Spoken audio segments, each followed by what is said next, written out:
Hello दोस्तों, कैसे हैं आप लोग? आई होप आप लोग अच्छे होंगे। अब हम राष्ट्रीय पाठचर्या रूपरेखा एनसीएफ 2005 का सेकंड पार्ट लेकर आए हैं, जिसमें हम और ज़्यादा डीप में पढ़ेंगे कि एनसीएफ 2005 में क्या नियम बनाए गए हैं, क्या अवधारणा है और ये कैसे बच्चों के लिए फ़ायदेमंद है और कैसे बाल केंद्रित शिक्षा पर बल दिया गया है और बच्चों के रोजगार पर, वोकेशनल ट्रेनिंग पर ज़्यादा जोर दिया गया है। साथ ही आईसीटी यानी कंप्यूटर पर भी ज़्यादा जोर दिया गया है। तो देखिए, एक परिचय एनसीएफ का। परिभाषा क्या कहती है? राष्ट्रीय पाठचर्या 2005 यानी एनसीएफ, जिसे एनसीईआरटी द्वारा प्रकाशित किया गया है, भारत में शैक्षणिक नीतियों, पाठ्यक्रम, शिक्षण पद्धतियों आदि के लिए एक नीति दस्तावेज है। उद्देश्य क्या है? गुणवत्ता हित शिक्षा सुनिश्चित करना, ज्ञान, मूल्य, कौशल और दृष्टिकोणों को समेकित करना, छात्रों को सम्यक और प्रासंगिक शिक्षा देना, शिक्षण अधिगम की प्रक्रिया को छात्र केंद्रित बनाना। कहने का मतलब ये है कि बाल केंद्रित शिक्षा पर जोर दिया गया है। प्रकृति एवं परंपराएं क्या है? यह 1975, 1988 और 2000 की कैरिकुलर रूपरेखा की परंपरा जारी रखता है, लेकिन समय की आवश्यकताओं के अनुरूप बदलाव लाता है। मुख्य अवधारणाएं क्या है? की कॉन्सेप्ट क्या है? शिक्षार्थी केंद्रित शिक्षा, लर्नर सेंटर्ड एजुकेशन यानी बाल केंद्रित शिक्षा, शिक्षक और विद्यार्थी के बीच संवाद, सीखने की प्रक्रिया में गतिविधियां, प्रयोग और अन्वेषण की चीजें देना, अन्वेषण यानी खोज के लिए उन्हें मौका देना, सीखने की विभिन्न शैलियों को स्वीकार करना, visual, auditory and kinetic type की आपको क्या करना है? बच्चों को सीखने का माहौल देना। आप रेडियो पे सिखा सकते हैं, आप टीवी पे सिखा सकते हैं, आप उनको कहीं घुमाकर सिखा सकते हैं, किसी डैम का आप उनको व्यू दे सकते हैं उनको ले जाकर। समन्वित शिक्षा, इंटीग्रेटेड कैरिकुलम, विषयों के बीच संबंध स्थापित करना, सामाजिक, सांस्कृतिक, वैज्ञानिक विषयों का सम्मेलन, यानी इसमें सामाजिक विषय भी शामिल होंगे, वैज्ञानिक विषय भी शामिल होंगे और जो अलग अलग संस्कृति भारत में फॉलो की जाती है उनके बारे में भी पढ़ाया जाएगा। अब मानव आधारित शिक्षा में क्या है? होलिस्टिक एजुकेशन, शारीरिक, बौद्धिक, भावनात्मक, सामाजिक और नैतिक विकास के लिए शिक्षा देना, मूल्य शिक्षा यानी नैतिक मूल्य की शिक्षा देना, जीवन कौशल यानी आपको व्यवसाय की शिक्षा देना, पर्यावरण शिक्षा शामिल करना यानी पर्यावरण को कैसे सुरक्षित रखा जाए और पर्यावरण को कैसे जीवित रखा जाए, पर्यावरण को कैसे कम से कम नुकसान पहुंचाया जाए, यह सभी प्रकार की शिक्षा शामिल की गई है। अब चौथा है शिक्षण अधिगम की प्रक्रिया, प्रोसेस ऑफ टीचिंग लर्निंग, सक्रिय शिक्षा, सहयोगी शिक्षा यानी बच्चों को खेल के माध्यम से या घुमाने के माध्यम से या बच्चों के आपस में वार्तालाप करवाकर या बच्चों का एक समूह बनाकर सक्रिय एजुकेशन यानी इनको आपस में बातचीत करके आपस में एक दूसरे का सहयोग करके सक्रिय शिक्षा देना और यही सहयोगी शिक्षा भी देना। परियोजना आधारित शिक्षा और क्रियात्मक गतिविधियां, देखिए परियोजना आधारित शिक्षा क्या होगी? जैसे आप उनसे कहें कि सोलर आप क्या बनाइए, सोलर पावर पॉइंट से आप बल्ब जलाइए, तो इस प्रकार की परियोजनाएं देना, या आप छोटा सा डैम बना के बिजली उत्पन्न करिए, इस प्रकार की चीजें आप दे सकते हैं। ठीक है। समीक्षा, आत्म मूल्यांकन और सहपाठी मूल्यांकन, ये एक दोस्त दूसरे दोस्त का मूल्यांकन करेगा, आप स्वयं का मूल्यांकन करेंगे और टीचर और आप खुद आप अपनी समीक्षा करेंगे। पाठ्यक्रम, कैरिकुलम और अध्यापन संसाधन, अब क्या है? पाठचर्या संरचना, समवर्ती और पर्याप्त समय सीमा यानी बच्चों को आपको पर्याप्त समय देना है सीखने के लिए। संसाधनों की भूमिका में क्या होगी? पुस्तकें होंगी संसाधन के तौर पर, सामग्रियां होंगी और प्रौद्योगिकी होगी, जैसे रेडियो होगी, टीवी होगी, या फिर उनको आप कहीं घुमाने ले जाएंगे, बस में आप उनको बैठा कर कहीं प्राकृतिक घुमाने ले जाएंगे या कहीं डैम का चक्कर लगवा देंगे या कहीं जहाँ टरबाइन चलती है, जहाँ पर और चीजें रखी रहती हैं, आप उनको घुमाकर उनको एजुकेट कर सकते हैं। अब मूल्यांकन कैसे करेंगे? देखिए, निरंतर मूल्यांकन है, सीसीई आमतौर पर पेपरों में पूछा जाता है, यह बात याद रखिएगा। मात्रात्मक और गुणात्मक मूल्यांकन है, और मूल्यांकन का उद्देश्य क्या? सीखने को प्रोत्साहित करना और सुधार करना, बच्चे कैसे ज्यादा से ज्यादा सीखें और यदि बच्चे कुछ खामी कर रहे हैं तो उस खामी का पता लगाकर कैसे सुधारा जाए, यह मूल्यांकन के अंतर्गत आएगा। अब 7वां है साक्षरता और भाषा शिक्षा। इसमें मातृभाषा और मूल भाषा का महत्व दिया गया है। बच्चों को 1 से 5 तक उनको मातृभाषा में शिक्षा देना है और द्विभाषा और बहुभाषा शिक्षा भी देना है। जैसे आप संस्कृत पढ़ा सकते हैं, इंग्लिश पढ़ा सकते हैं और आप हिंदी तो पढ़ाएंगे ही, या उनकी मातृभाषा तमिल है तो आप तमिल सिखाएंगे, आप अंग्रेजी सिखाएंगे, संस्कृत भी सिखा सकते हैं, हिंदी भी सिखा सकते हैं। अब विषय विशेष समूह की रिपोर्टें। एनसीईआरटी के 21 नेशनल फोकस ग्रुप पोजीशन का पेपर है। उदाहरण क्या, बाल विकास, भाषा शिक्षा, गणित शिक्षा, मानव विज्ञान शिक्षा और शारीरिक शिक्षा इसमें रखी गई है। अब एनसीएफ 2005 की विशेषताएं क्या है? नीति और प्रैक्टिस के बीच पुल बनाना, समानता, सामाजिक न्याय, समावेशित यानी इक्विटी, सोशल जस्टिस और इंक्लूशन, समावेशी शिक्षा शामिल करना, विविधता का सम्मान करना, भाषाई विविधता, सांस्कृतिक विविधता और क्षेत्रीय विविधता में क्या होगा, आप समायोजन करेंगे, अंतःक्रिया करवाएंगे। बच्चों की रुचि और उनकी पृष्ठभूमि का ध्यान रखेंगे, यानी वह कहाँ से आ रहे हैं, उनकी रुचि क्या है। शिक्षा का उद्देश्य क्या होगा, ज्ञान से परे बदलाव, सामाजिक और नैतिक जिम्मेदारी, यानी आप उन्हें व्यवहारिक ज्ञान देंगे, पुस्तकीय ज्ञान पर ज्यादा जोर नहीं देंगे। ऑब्जेक्ट यानी उद्देश्य क्या है, शिक्षा की गुणवत्ता सुधारें, बच्चों को सीखने का आनंद हो और शिक्षा बोझ न बने, सभी बच्चों के लिए सुलभ शिक्षा सुनिश्चित करें, समाज के विविध घटकों के लिए प्रासंगिक शिक्षा हो, 21वीं सदी के लिए कौशल, सोचने समझने की क्षमता, संवाद कौशल आदि विकसित हो, यानी बच्चे आपस में वार्तालाप करके किसी समस्या को हल कर सके। यदि उन्हें कोई समस्या रही तो उस पर सोच विचार कर सके, तर्क कर सके, उसका अन्वेषण कर सके, उसकी खोज कर सके कि इस समस्या को कैसे हल करना है, ऐसे तरीके उनके अंदर विकसित करना। एनसीएफ 2005 और पाठ्यक्रम संरचना, कैरिकुलम स्ट्रक्चर इन एनसीएफ 2005। देखिए, प्राथमिक, माध्यमिक और उच्चतर माध्यमिक स्तरों की आवश्यकताओं की पूर्ति करना, विषय आधारित इकाई जैसे भाषा, सामाजिक विज्ञान, गणित और विज्ञान और कला आदि में क्या इनको चीजें उपलब्ध कराना, इनको बेहतर से बेहतर ज्ञान देना, व्यवहारिक ज्ञान देना, और समय विभाजन, पाठों की संख्या और अलग अलग गतिविधियां, यानी पाठ की संख्या निर्धारित की जाए कि इतने दिन में इतना पाठ कराना है, इन पाठों में आपको यह क्रियाकलाप कराना है, और उनको इस पाठ में अलग अलग प्रकार की खेल की गतिविधियां कराना है, डांस कराना है, क्या नाटक कराना है, नाटक या डांस के माध्यम से या खेल के माध्यम से उनको आपको सिखाना है। ये सब चीजें पाठ में शामिल की जाती हैं।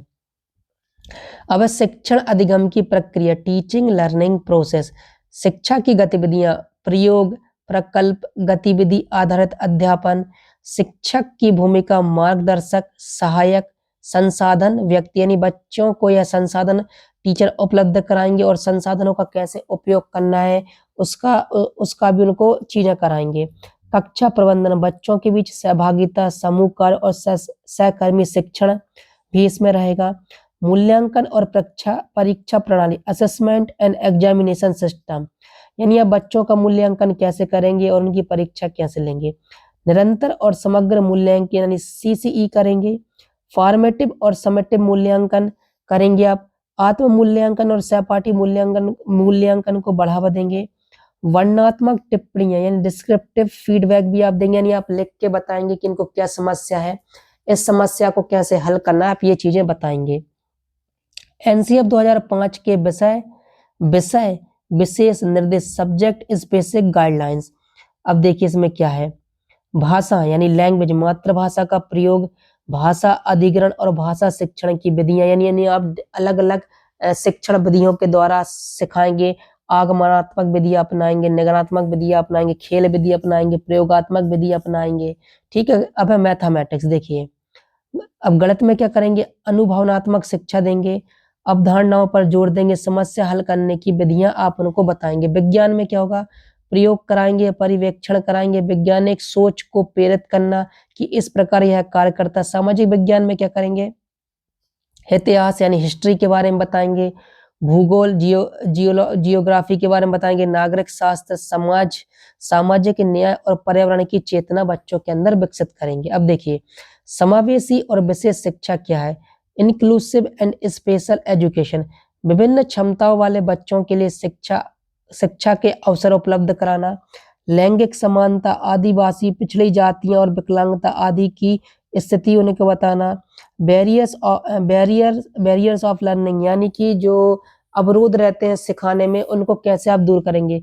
विधियां जैसे डिफरेंशिएटेड इंस्ट्रक्शन यानी बच्चों को आप अलग अलग विधियों को अपनाकर आप उनके बीच में जो रुकावट आ रही है या जो बाधा बन रही है उनको दूर करेंगे।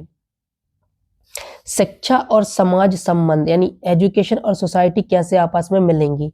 शिक्षा का लक्ष्य सिर्फ निजी लाभ नहीं बल्कि सामाजिक जिम्मेदारी है। शिक्षा में लोकतंत्र, नागरिकता, संगठित सामाजिक जीवन का विकास करना है। अब चुनौतियां और आलोचनाएं क्या की गई हैं। संसाधनों की कमी है, जैसे शिक्षक पर्याप्त नहीं है, पुस्तकें बच्चों को पर्याप्त नहीं मिलती, इंफ्रास्ट्रक्चर उनको नहीं मिल पाती, अच्छी बिल्डिंगें नहीं मिल पाती, कंप्यूटर उनको अच्छे से उपलब्ध नहीं हो पाते, तो ये चीजें समस्या पैदा करती हैं। क्रियान्वयन में असमानता, शहरी ग्रामीण राज्य, अब क्या होते हैं शहरों में तो आपको सब सुविधाएं मिल जाती हैं पर गाँवों में आपको सुविधाएं नहीं मिलती, नदी आ जाती है, रोडें सही नहीं है, इमारत अच्छी नहीं है, नेटवर्क नहीं है, वहां पर आईसीटी की लैब नहीं है, कंप्यूटर नहीं है, रेडियो आप नहीं चला पाएंगे, टीवी नहीं चला पाएंगे और बच्चों को प्रयोग के संसाधन भी आप उपलब्ध नहीं करा पाएंगे, ना उनको कहीं आप घुमाने ले जा सकते हैं। तो ये सब गांव के स्कूलों की समस्या, ना ही टीचर उपलब्ध होंगे वहां पर आपको अच्छे, बहुत अधिक पाठ सामग्री होने की समस्या। कई बार क्या रहती है कि पाठ बहुत ज्यादा होते हैं, पुस्तकें मोटी होती हैं और उनमें जो पाठ रहते हैं वो पेचीदा रहते हैं, तो कई बार बच्चे उनसे डर जाते हैं। परीक्षा प्रवृत्ति शिक्षा, रोट लर्निंग अभी भी बनी हुई है, यानी बच्चों को आप क्या करते हैं रटन चीजें सिखाते हैं, जबकि एनसीएफ 2005 कहता है कि बच्चों को रटन शिक्षा बंद करनी है, उनको व्यवहारिक शिक्षा देनी है, वोकेशनल शिक्षा देनी है, रोजगार वाली शिक्षा देनी है, जिसमें वह अच्छे से अच्छा अपने जीवन में कर पाए। एनसीएफ 2005 के अनुप्रयोग, इम्प्लीमेंटेशन ऑफ एनसीएफ 2005, सीबीएसई राज्य शिक्षा बोर्डों में सुधार, पाठ्य पुस्तकों का निर्माण और उनमें सुधार, शिक्षक प्रशिक्षण कार्यक्रम, टीचरों को अच्छे से अच्छा प्रशिक्षण देना है, अच्छे से अच्छे साधन निर्मित करना है और अच्छे से अच्छे साधन देना है बच्चों को पढ़ाने के लिए। स्कूल में निगरानी और मूल्यांकन, और हर स्कूल का मूल्यांकन करना है अलग टीचरों के द्वारा कि उन्होंने कैसा पढ़ाया, बच्चे कैसे सीख रहे हैं, टीचर कैसा प्रदर्शन कर रहे हैं, कोई बच्चे को कोई समस्या तो नहीं है, कोई बीमारी तो नहीं है, इन सभी प्रकार की चीजों को देखना है। निष्कर्ष क्या निकलता है, एनसीएफ 2005 ने शिक्षा के दृष्टिकोण को बहुत प्रभावित किया है। एनसीएफ 2005 ने क्या किया, शिक्षा को बहुत अच्छा बनाया और बेहतर बनाने की कोशिश की है। यदि पूरी तरह लागू हो तो शिक्षा प्रणाली में गुणवत्ता सुधार संभव है। भविष्य की रूपरेखा जैसे एनसीएफ 2023 आदि इस आधार को आगे बढ़ाती हैं। ठीक है, अब देखिए एनसीएफ 2005 राष्ट्रीय पाठचर्या रूपरेखा, अब हम आपको और डीप बताएंगे। एनसीएफ 2005 क्या है, राष्ट्रीय पाठचर्या रूपरेखा नेशनल कैरिकुलम फ्रेमवर्क 2005 एक ऐसा महत्वपूर्ण दस्तावेज है जिसे एनसीईआरटी राष्ट्रीय शैक्षिक अनुसंधान और प्रशिक्षण परिषद ने तैयार किया है। इसका उद्देश्य था भारत की शिक्षा प्रणाली को 21वीं सदी की चुनौतियों के अनुसार ढालना, विद्यार्थियों के लिए सीखने की प्रक्रिया को आसान, रोचक, बाल केंद्रित और जीवन से जुड़ा हुआ बनाना। भारत जैसे विविधताओं वाले देश में शिक्षा केवल जानकारी देने का साधन नहीं है, बल्कि यह समाज के विकास, समानता, न्याय की स्थापना का एक सशक्त माध्यम है। इसी दृष्टि से एनसीएफ 2005 तैयार किया गया। अब ऐतिहासिक पृष्ठभूमि क्या है तो देखिए, भारत ने इससे पहले भी राष्ट्रीय पाठचर्या रूपरेखा बनाई थी। एनसीएफ 1975 इसमें विज्ञान और गणित पर जोर दिया था। एनसीएफ 1988 इसमें शिक्षा को लोकतांत्रिक मूल्यों से जोड़ने पर बल दिया गया था। और एनसीएफ 2000 इसमें सूचना प्रौद्योगिकी और विश्वीकरण से जुड़ी विषयों को जोड़ा गया था। और एनसीएफ 2005 इन सब का निचोड़ लेते हुए अधिक समावेशी और बाल केंद्रित रूपरेखा बनी है। अब है एनसीएफ 2005 की मूलभूत सोच, बच्चों पर शिक्षा का बोझ कम हो, परीक्षा केंद्रित न होकर सीखने केंद्रित हो, हर बच्चे को उसकी भाषा यानी मातृभाषा, संस्कृति और अनुभव के अनुरूप सीखने का अवसर मिले और शिक्षण प्रक्रिया आनंददायक और अनुभवनात्मक हो।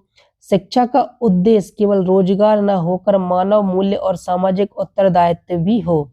भाग 2 में क्या पढ़ेंगे हम, एनसीएफ 2005 की मुख्य अवधारणाएं।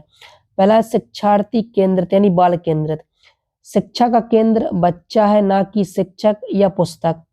शिक्षक एक मार्गदर्शक और सहायक की भूमिका निभाता है। बच्चों की जिज्ञासा, अनुभव, रुचियों के आधार पर पाठ्यक्रम और गतिविधियां तय होती हैं। यानी बच्चों की उम्र के अनुसार, उनके आईक्यू के अनुसार और उनके विकास के अनुसार पुस्तकें और रुचियां उनकी बनाई जाएंगी कि आपको इस प्रकार की उनको चीजें बतानी है, इन प्रकार के प्रयोग कराना है, इन प्रकार की गतिविधियां करानी है। उदाहरण, गणित में केवल सूत्र याद कराने के बजाय बच्चों को रोजमर्रा की समस्याओं को हल करना सिखाना है। अब इसमें क्या है, ज्ञान का समन्वय, नॉलेज ऑफ इंटीग्रेशन। विषयों को अलग अलग पढ़ाने के बजाय आपस में जोड़ना है।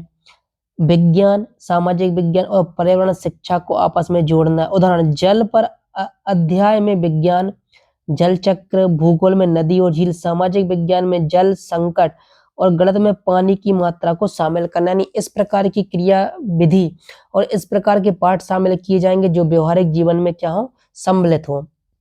मूल्य शिक्षा यानी वैल्यू एजुकेशन। शिक्षा का उद्देश्य केवल जानकारी नहीं है, बल्कि सद्भावना, सहयोग, सत्यनिष्ठा और नैतिकता भी है। बच्चों को अच्छे नागरिक बनाने के लिए मूल्य शिक्षा का समावेश किया गया है।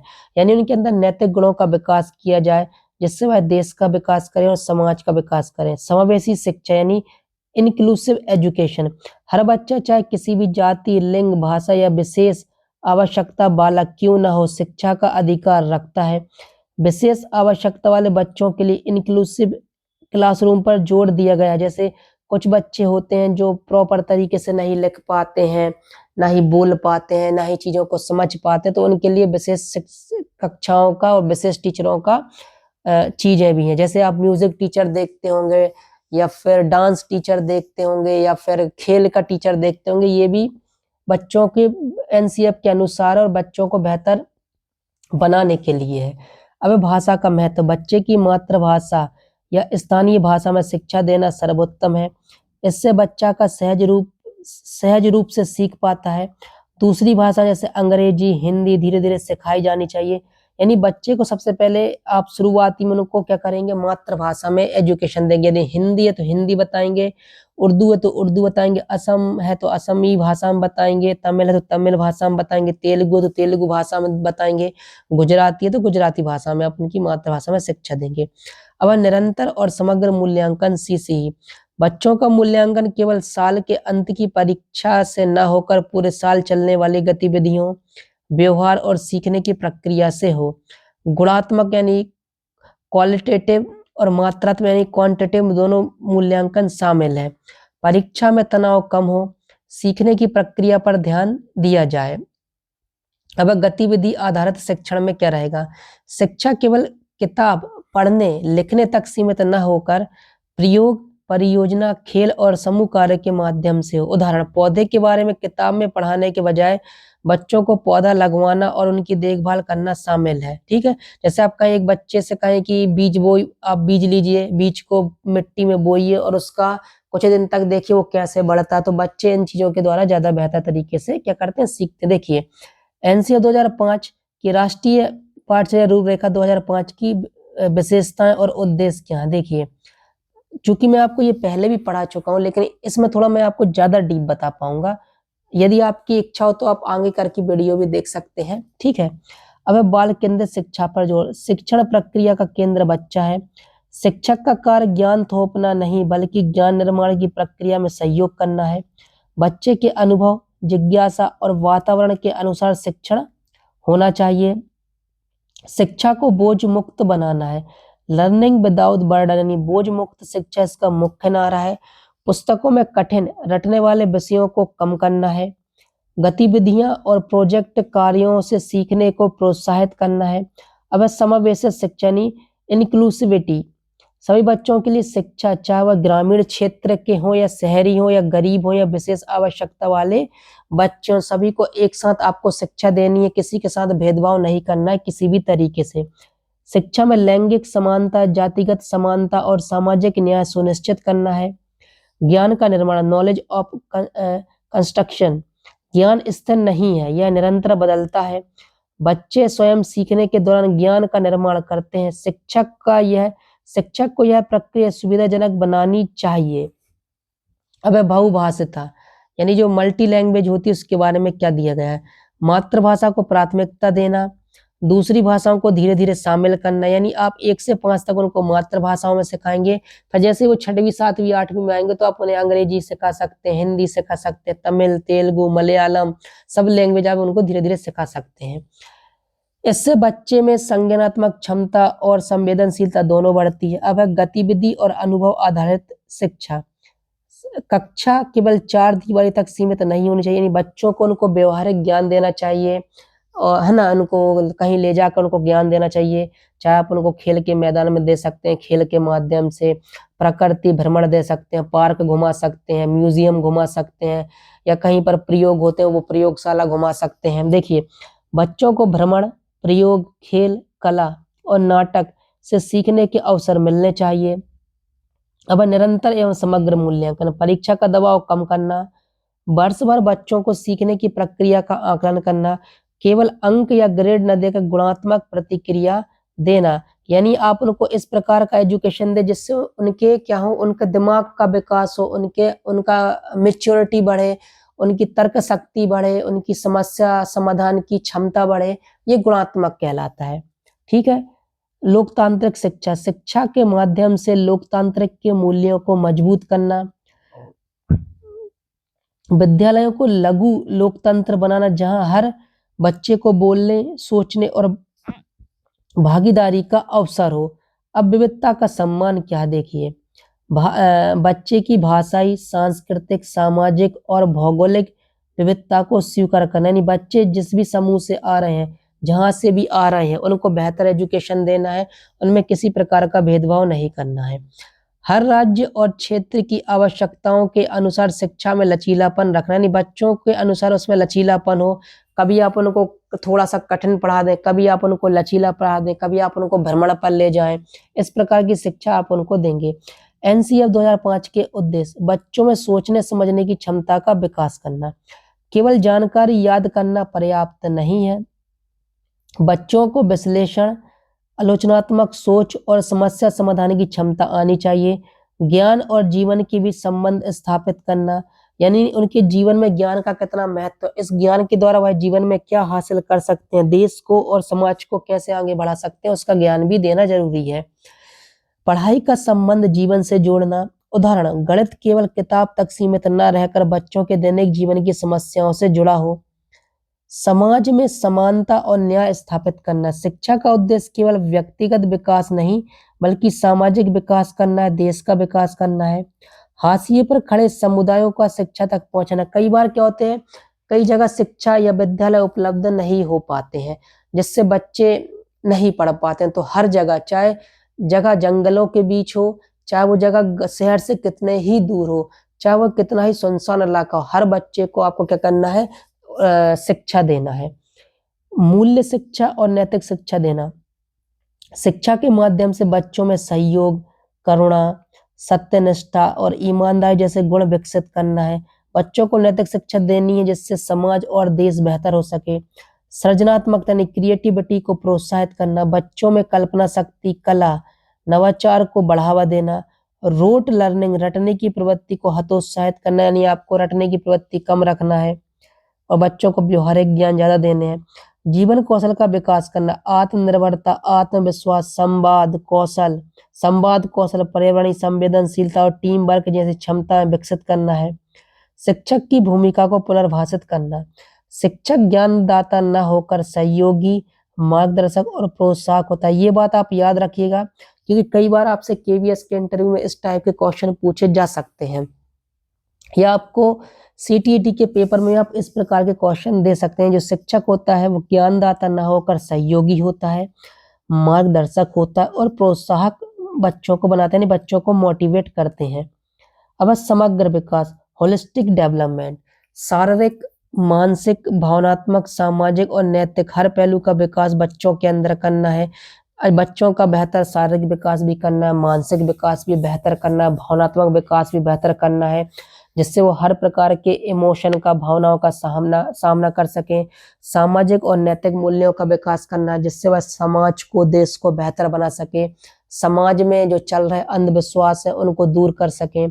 केवल अकादमिक सफलता पर जोर न देकर बच्चों का अच्छा इंसान बनाना, यानी बच्चे केवल 80% 90 नंबर न बनाकर उनको शिक्षा व्यवहारिक हो और जो शिक्षा हो वह सामाजिक हो, जिससे वह समाज का विकास करे, समाज के लोगों का विकास करें, देश का विकास करें और जो लोग समस्या से जूझ रहे हैं उनकी समस्याओं को दूर कर कर उन्हें बेहतर जीवन प्रदान कर सकें।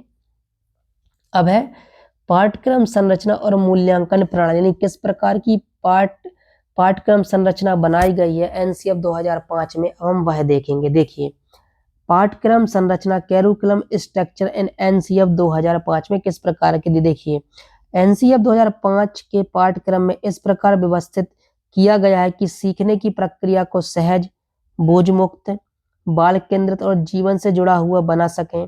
विभिन्न स्तरों पर पाठ्यक्रम, अब देखिए अलग अलग कक्षाओं में कैसा पाठ्यक्रम होगा।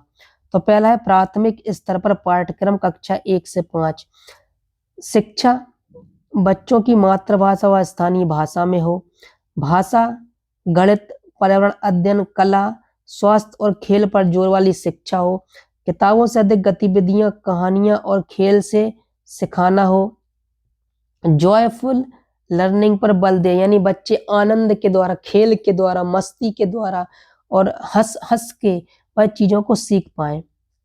अब है उच्च प्राथमिक स्तर कक्षा 6 से 8, विषयों में स्पष्ट विभाजन, यानी भाषा, गणित, विज्ञान, सामाजिक विज्ञान जैसे विषय होंगे, परियोजना कार्य, समूह गतिविधियां और अनुभव आधारित शिक्षा होगी। उन्हें समूह में गतिविधियां कराई जाएंगी, उन्हें कहीं ले जाया जाएगा, कोई परियोजना दी जाएगी कि आप एक पेड़ लगाइए, इस पेड़ की बढ़ोतरी को आप कागज पे लिखिए कि पेड़ कैसे हो रहा है, और अनुभव आधारित शिक्षा कि आपने क्या अनुभव किया इस प्रयोग के द्वारा। और है समाज, पर्यावरण और जीवन कौशल से जुड़ी शिक्षा देना, बच्चों की रुचि और रचनात्मकता को प्रोत्साहन देना, यानी उनके अंदर क्यूरियोसिटी को बढ़ाना, उनकी रुचि को बढ़ाना, उनकी हॉबी पर ध्यान देना, साथ ही उनका सृजनात्मक विकास करना शामिल है। अब है माध्यमिक स्तर कक्षा 9 से 10 तक, विज्ञान, गणित, सामाजिक विज्ञान, भाषा, कला, स्वास्थ्य एवं खेल की शिक्षा देना, व्यवहारिक शिक्षा पर जोर देना, प्रयोगशाला में उनको काम देना, प्रयोगशाला में प्रयोग करवाना, पर्यावरणीय शिक्षा, लैंगिक समानता और मानव अधिकारों पर बल देना, करियर उन्मुखी विषयों का आरंभ करना।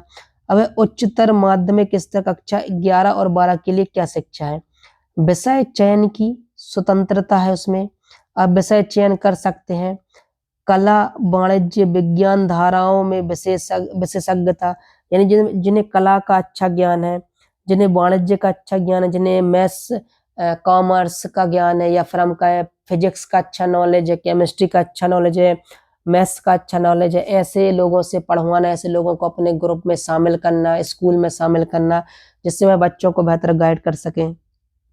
अनुसंधान, प्रोजेक्ट कार्य और आलोचनात्मक सोच पर बल देना, यानी क्रिएटिविटी पर ध्यान देना। अब देखिए उच्च शिक्षा और रोजगार की तैयारी करना, यानी इसमें आपको ऐसे सब्जेक्ट भी शामिल किए गए जिससे आप फ्यूचर में कुछ बिजनेस भी कर सकें, रोजगार भी पा सकें, नौकरी भी पा सकें।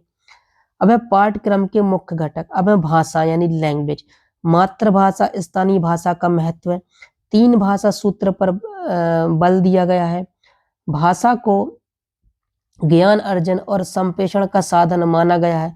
अब मैथमेटिक्स के इसमें क्या योगदान है सभी कक्षा में, देखिए अवधारणाओं की समझ, समस्या समाधान को उनके अंदर विकसित करना और तार्किक सोच पर बल देना, तार्किक सोच भी विकसित करना, केवल सूत्र याद कराने के बजाय गतिविधि आधारित उनको शिक्षण देना।